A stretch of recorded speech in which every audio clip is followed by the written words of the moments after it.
Hey everyone, welcome back to the channel. This is Jermaine and I'm here with the second part of this three-part testimony video that I promised. I did say I was going to do a testimony series on hindsight, foresight and insight, and I have already done the hindsight video. You can check that out in the description below, and today we're going to be looking at foresight. And so I just want to thank everyone who has been just consistently following and sharing your testimonies, even how the previous videos have impacted your life, and I hope that this one will be no exception. I pray that the Lord really uses this testimony to bless someone. I mean, my philosophy is that if it can reach one person, then I all of this would have been worth it all. Now I just want to ask a question, and feel free to put it down in the comments below. Have you ever asked God a question and all you're hearing is silence? Like, seriously, you are seeking the face of the Lord and you can't hear anything. And to top it off, sometimes you probably are seeking the face of the Lord on behalf of someone else, and the Lord gives a response, and you're here asking God, Lord, what is happening, so and so, silence. I've learned that sometimes when this happens, I'm not saying this is what happens all the time, but I've learned that sometimes when this happens, sometimes we're basically asking God the wrong questions. And I want to share what that means through a testimony of something that happened this year, 2021. In January of this year, the 15th of January to be exact, I was given an opportunity to leave my current place of employment to actually take up a job. The opportunity came into my view of taking up a position at a government institution where I would basically be second in command. Now, I mean, to be very honest, in comparison to my current job, I'm employed based on a contractual basis, and this government opportunity would have been an appointment. Now, for those of you who may not understand what that means, contracts have to be renewed on a time period basis, while an appointment, basically you're appointed into the position, and so the position is yours.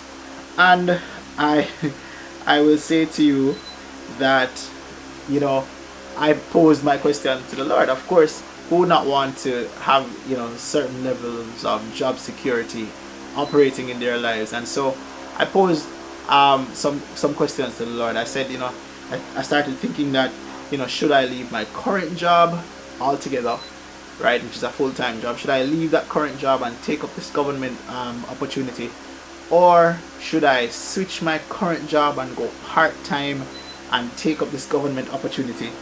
And I realized that with all the permutations and combinations of questions that I posed to God, it was almost as if I was dictating how the outcome should be. Lord, should I leave this full-time, or should I switch part-time, my current job that I have, and take this up?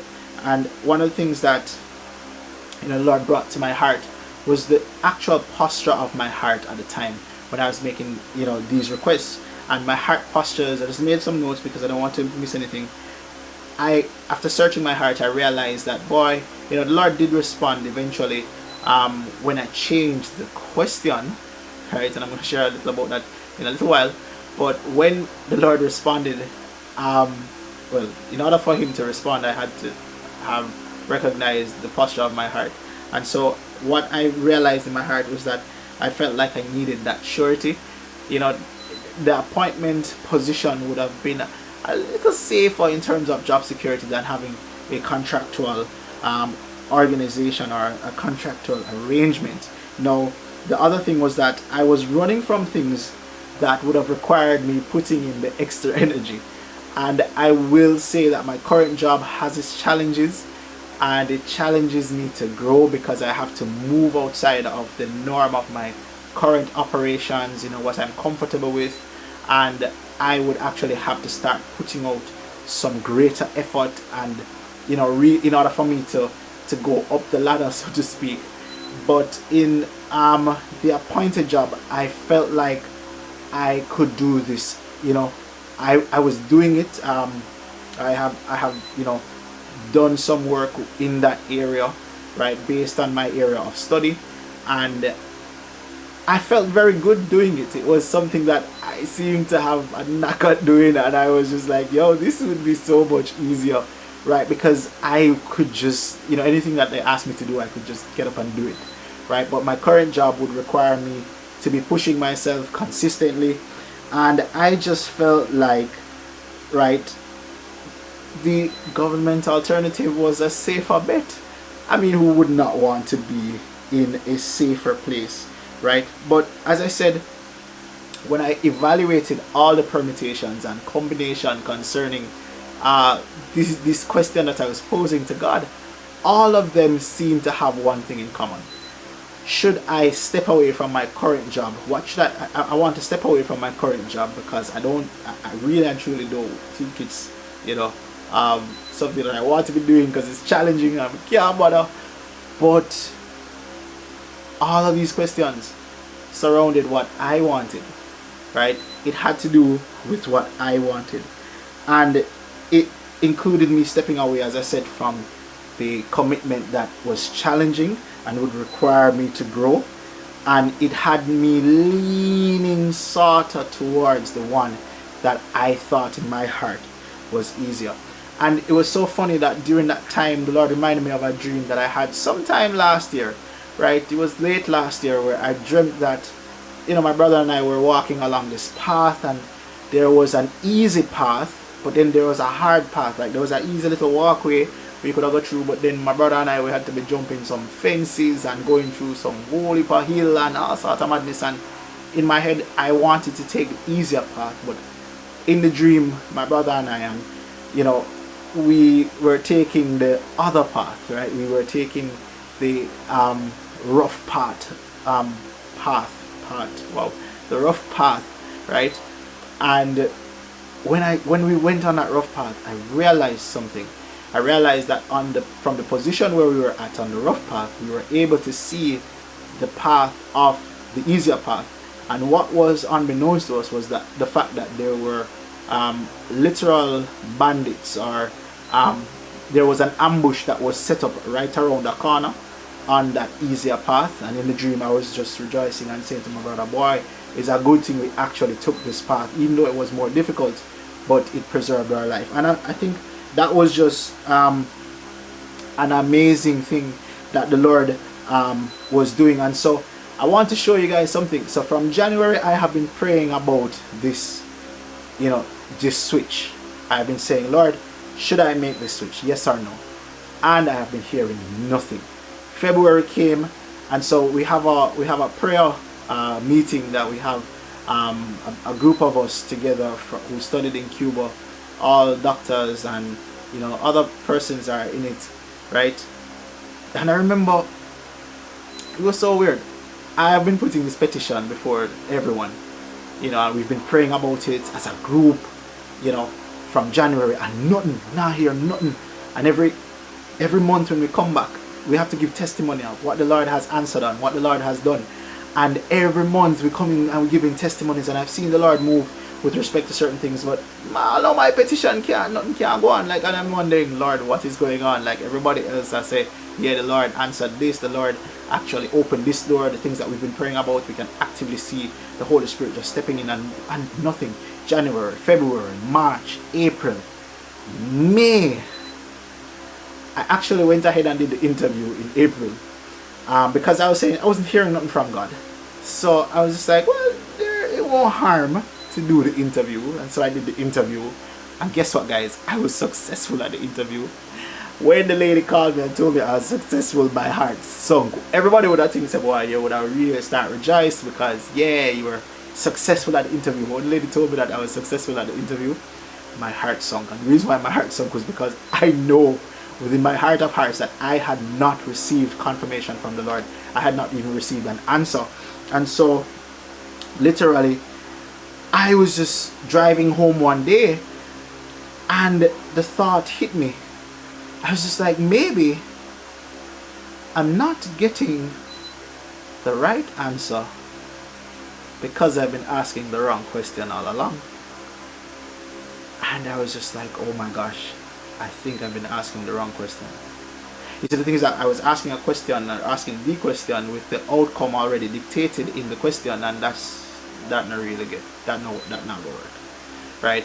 And so I had to recognize, I had to stop, and I had to pray, and this was my prayer. I literally said, Lord, what is it that you want for me? You know, Jesus says, God says in his word, Jeremiah 29:11, for I know the plans that you have for me, plans to prosper you and not to harm you, plans to give you a hope and an expected end. I literally had to pause and say, Lord, what do you want from me? What is it that you want? Not, here I am, Lord, pushing all these scenarios to you. Lord, what is it that you would like me to do? And it was then I realized that all of the questions I've been asking since January, none of them included God's plans for my life. All of them were included or were filled with my own desires. They were just limited or skewed towards a safer option, but none of them had what was God's plan for my life. And so I asked that question, and the following night I had a dream. Guys, it was so weird. And yes, boy, call me Joseph, because I am having those dreams. Maybe I'll do a testimony video for the 100th subscriber, and we're pretty close, of how I actually came to the Lord. I actually came to the Lord through a dream, right? I had a series of dreams that really woke me up to the reality that, yo, God is real. And the boy, there are just so many of these testimonies that I can put forward. But I had a dream the following day, and in the dream it was so disturbing. It was such a disturbing dream that I did not even want to record it. I have a little dream diary that I normally write down my dreams in, but I tell us I did not even want to write it down, how I was so disturbed by it. And the thing about it though is that in the offer, the government jobs offer, in the dream, in the front of my house or yard space was the vehicle of the head of that organization, the commissioner of that organization, or the person in charge of that organization. And I was saying, wow, I knew this dream had to do with that decision. And so the disturbing part of the dream, and just how horrific the dream was, I remember titling the dream as a resounding no. And I will not lie to you guys, right? There were so many things that unfolded right in the aftermath of me actually calling the person at HR and telling them that, boy, I'm really grateful for the opportunity, but at this moment in time I cannot take this job. There were so many things that were hanging on the balance. A very good friend of mine who also really wanted the job. Now remember, guys, and it's not that I really was just thinking, I needed to have this security, hold on to this sure thing, because and it's something I can do, and it's something I recognize I can do. But a friend of mine who also applied for the job really wanted this job. He wanted the job because he liked it. It was something he was passionate about, and it was also something that he was seeking to develop himself in order to stay in the organization. And this was a man whose heart was really set on that job. And so had I taken the job, I would have caused my friend to really just give up and just leave. And some may say, boy, so what, make him go on, whatever. But this person is also a fellow brother in Christ who has been praying for this job, his wife, and they've been praying for the job. And in my heart I felt really bad. I tell you, when the lady called me and tell me, say, yo, I've been successful for the post, I was just like, oh my God, my heart sunk. I wasn't excited, I wasn't fit, I had no peace. And when I called and told the lady that, listen, I'm not going to take the job opportunity, immediately I was flooded by the peace of God. That very same week, and I kid you not, the head of my department at the current organization that I'm employed with called me and said, hey, what are your plans to do your PhD? Are you planning to do your PhD this year? We want you to start doing your PhD this year. And I was just like, I'm kind of just done a master's already, and I kind of want to take a little break before I'd actually go into that. But I said, I am really looking forward to starting it next year. And she said, okay, good. Start looking, get your ducks in a row, come and have a talk with me, because I needed to start your PhD. I don't want you to be wasting any time. And so my current organization is now pushing for me to do my PhD, right? And there was a discussion, or is a discussion on the table for sponsorship, full sponsorship. And by the glory of God, I hope to do a testimony video on that. But I was just like, wow, God, right? So the organization that I would have been in terms of, if I had gone in the government era, I would have taken the second in command position. And so that, I mean, it's not a bad thing, but I really love my current job. And that just came through for me. And I mean, honestly, right now my friend is doing a wonderful job in the government ministry job that he's doing. And it was such a blessing, because in his current capacity that he has now, based on taking up that job position that was initially offered to me and the Lord led me away from it, he was able to secure a scholarship, a full paid scholarship, to go and study overseas because of the capacity that he currently holds within that organization.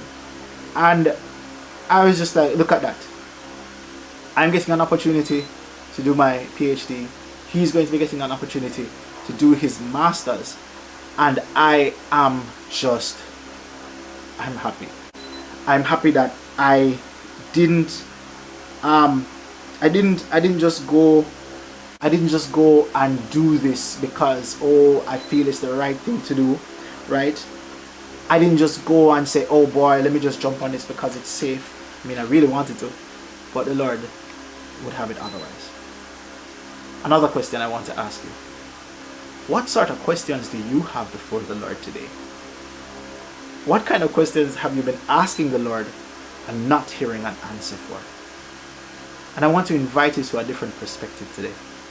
Review the question that you're asking. Find out if this is what God wants for you. Because I can tell you that sometimes we're not hearing an answer because we're asking the wrong questions.